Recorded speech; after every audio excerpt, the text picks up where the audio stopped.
Oui, la belle gueule de David Abiker, certes, mais pour un sujet pas franchement rigolo ce soir. Bonsoir David. Salut à vous Nicolas. Vous nous parlez tous les soirs de l'univers du boulot et ce soir plutôt de ceux qui n'ont pas de boulot, ces jeunes pauvres qui n'ont souvent ni études, ni formation, ni emploi. Ils font la une du Monde ce soir, c'est 23% de jeunes pauvres.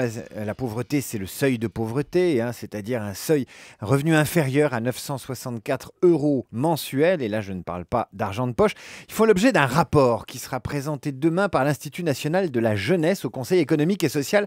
Ces jeunes Français pauvres, ils étaient également prioritaires dans le programme de campagne du candidat François Hollande. Alors à quoi ils ressemblent ces Alors je vous donne des chiffres. Ils sont environ 1 million en situation de précarité, soit 22,5% des jeunes Français de 18 à 25 ans, et ce chiffre a progressé de 5 points en 8 ans. Parmi eux, 15% n'ont ni diplôme, ni formation professionnelle, ni emploi, et je ne vous parle pas des moins mal lotis.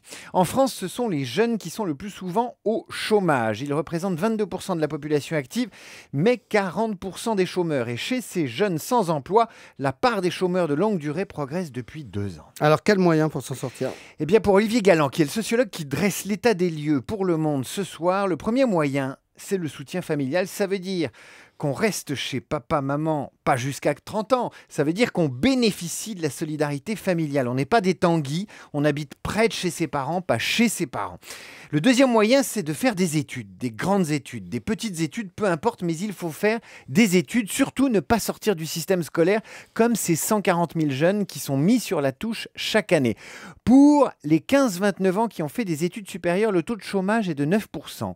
Pour ceux qui ont poussé jusqu'au bac, au CAP ou au BEP, il est de 22%. Pour les autres, ceux qui n'ont pas fait d'études, le taux de chômage est de 46%. Ça veut dire quoi ?